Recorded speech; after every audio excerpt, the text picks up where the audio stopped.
नमस्कार दोस्तों, एक बार फिर आपका स्वागत है मेरे YouTube चैनल RH एजुकेशन पर। जैसा कि प्रत्येक दिन की तरह आज भी एक वीडियो लेकर के आया हूं जो बहुत ही खास है। आज का वीडियो से किसी न किसी रूप से हम लोगों का पाला पड़ता ही है। आज का जो वीडियो है वो ये है कि FIR क्या होता है। मतलब कि हम या हमारे आसपास या हमारे परिवार में किसी का न किसी से कोई न कोई वाद विवाद होता ही है। जब वाद विवाद होता है तो कोई एक पक्ष जो है थाना में जा कर के कंप्लेन दर्ज कर देता है। आइए इसी के बारे में हम आगे विस्तृत जानकारी लेंगे। जो लोग नए मेरे वीडियो को देख रहे हैं उनसे अनुरोध है कि हमारे चैनल को सब्सक्राइब कर दें और बेल आइकन को दबा लें ताकि आने वाले जो भी नए वीडियो हैं उसका नोटिफिकेशन आपको मिल जाए। तो आइए सबसे पहले चलते हैं कि जानते हैं कि FIR क्या होता है। जैसा कि FIR से पता चलता है कि ये 3 लेटर है जिसका फुल फॉर्म होता है फर्स्ट इंफॉर्मेशन रिपोर्ट। मतलब ये कि मान के चलिए कि 2 पक्षों में लड़ाई झगड़ा हो जाता है और एक पक्ष थाने जा कर के कंप्लेन दर्ज करता है कि मेरे साथ लड़ाई हो गई है। तो थानेदार क्या करता है कि सबसे पहले उसका FIR लिखता है, मतलब प्रथम सूचना पंजी उसका लिखता है। उसके बाद जो है थानेदार या थाना का कोई भी एक अधिकारी मौके वारदात पर आता है या घटनास्थल पर आकर के उसकी जांच करता है क्या ये इन्होंने जो लिखाया है या बयान दिया है वो सही है या सिर्फ झूठ बोला गया है। क्योंकि भारत में सबसे ज़्यादा जो केसेस होते हैं वो झूठा केस होता है, इसीलिए थानेदार जो है जल्द FIR नहीं लिखते हैं और वो पहले जांच पड़ताल करते हैं। लेकिन अगर FIR लिख करके आपको रिसीविंग दे दिया है तो थानेदार का जवाबदेही बन जाता है कि उस एवज में वो आकर के जो है मौके वारदात पर आकर के पूछताछ करता है।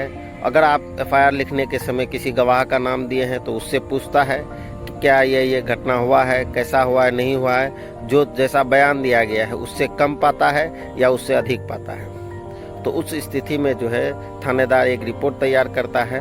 उसके बाद जो है दूसरे पक्ष को नोटिस भेजता है कि आप थाने में आकर के इस मामले का जो है जवाब देंगे। तो इसी को लेकर के हम आज आपको बताएंगे कि FIR होने के बाद जो है चार्जशीट कब दाखिल होता है। जैसा कि हम सभी जानते हैं और देखे भी हैं, काहे कि फिल्मी तो देखते ही हैं कि FIR होते ही आदमी को जो है उठा करके लेके जेल चले जाता है। ऐसा वास्तव में कुछ नहीं है, क्योंकि केस हमारे यहाँ 2 प्रकार के होते हैं। एक साधारण केस होता है, एक गंभीर केस होता है। साधारण केस जिसमें जो है सिर्फ पूछताछ करके और थाने से जमानत दे दिया जाता है, और एक गंभीर केस होता है जिसमें हत्या बलात्कार है, जो आरोप दर्ज होने के बाद उसको उठा करके चार्जशीट दाखिल किया जाता है। उसके बाद उसको जेल में डाल दिया जाता है। फिर आगे की कार्रवाई अदालत करती है। तो सबसे पहले ये जानेंगे कि किन केस में आपको जो है थाने से जो है बेल कर दिया जाता है, या यूँ कहें कि आपको थाने में जाने के बाद जो है आपको कह दिया जाता है कि आप जो है फलां तारीख को जो है अदालत जा कर के आप अपना तारीख गुजार लीजिएगा। अपना जो भी पक्ष है सही गलत आप अदालत में रखिएगा। वो ये है कि ऐसा वारदात जिसमें सज़ा जो है 0 से 7 साल के अंदर का हो, तो ऐसे सभी केस में जो है थानेदार जो है आपको नोटिस देंगे। उसके बाद आप थाना में जा कर के अपना बयान दीजिएगा। उसके बाद वहाँ से आपको जमानत मिल जाएगा। और ऐसी घटनाएं जो 7 साल से उम्र कैद की हो, ऐसी सारी घटनाओं में गिरफ्तारी होगी और उसको जो है जेल जाना पड़ेगा। उसके बाद उसको अदालत से बेल लेना होगा।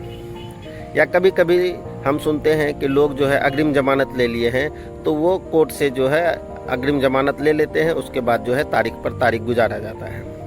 ये सारी घटनाएं हैं। और हमारे भारत में जो है सबसे ये चीज़ है कि पुलिस का नाम सुनते ही जो है लोग जो है एक अलग तरह का डर उसके अंदर बैठ जाता है कि केस हो गया है। अब जो है मेन चीज़ होता क्या है कि जैसे ही आप पर नोटिस आया तो आदमी उपस्थित नहीं होता है, जिस कारण जो है आप पर अलग अलग तरह की धाराएं बढ़ने लगती हैं। जब भी आप पर एफआईआर हो, सबसे पहली चीज़ है कि आपको जैसे सूचना मिले तो आप थाना में जा कर के जो है अपना पक्ष रखें, क्योंकि एफआईआर जो है एक ही पक्ष का बात है। दूसरा पक्ष जब तक बात नहीं रखेगा तो सच और झूठ का पता नहीं चलेगा। जब आप थाना जाइएगा नहीं तो फिर आपको अलग अलग तरह से जो है पुलिस परेशान होगी, क्योंकि उस पर एफआईआर हुआ है तो उसका जवाबदेही है कि केस डायरी तैयार करना। जब तक केस डायरी तैयार नहीं करेगा तो आगे वो जो है कार्रवाई नहीं कर सकता है। इसीलिए अगर आप सब कभी भी या आपके आसपास जो है किसी पर एफआईआर होता है तो वो चिंता ना करें, वो पुलिस से मिलें और अपना पक्ष रखें, और सही गलत का फैसला तो अदालत करेगी। और सबसे बड़ी बात यह है कि बिहार में जो है केस का नाम सुनते ही लोगों के पसीने छूट जाते हैं। उसका मुख्य कारण है कि लोग जागरूक नहीं हैं, कभी जो है केस या पुलिस से उन लोगों का पाला नहीं पड़ा है। तो वो लोग करते क्या है, जैसे ही अगर कोई उस पर एफआईआर कर दिया तो वो गांव के या आसपास के या थाना के अंदर जो है कुछ मतलब कि ब्रोकर प्रवृत्ति के या दलाल प्रवृत्ति के लोग होते हैं, उससे जो है एडवाइस लेना चालू कर देते हैं। जैसे ही उससे एडवाइस लेते हैं तो जहां आपका कोई रुपया खर्चा नहीं होना चाहिए, वहां आपका जो है अनेक तरह का रुपया खर्चा होने शुरू हो जाता है, क्योंकि डर होता है कि पुलिस क्या करेगी नहीं करेगी। इसीलिए जो है आप लोग टेंशन नहीं लें, पुलिस जो है वो आपकी सहायता के लिए बनी हुई है। उसका भी काम है कि वो एफआईआर दर्ज नहीं करे, क्योंकि एफआईआर दर्ज करने के बाद उसको जो है छानबीन करना पड़ता है, उसको रिपोर्ट तैयार करना पड़ता है। वो भी चाहते हैं कि एफआईआर बिना दर्ज किए हुए ही मामला का जो है पता चल जाए कि क्या मामला है नहीं है। लेकिन आदमी जो है जिद करता है झूठा सच्चा केस लिखा करके जो है परेशान करने के लिए, तो इसलिए उससे डरे नहीं, आप अपना पक्ष रखें और सावधान रहें, सतर्क रहें। को मेरा वीडियो इन्फॉर्मेटिव लगा हो तो हमारे चैनल को सब्सक्राइब कर लें। अंत तक देखने के लिए आप सबका बहुत बहुत धन्यवाद।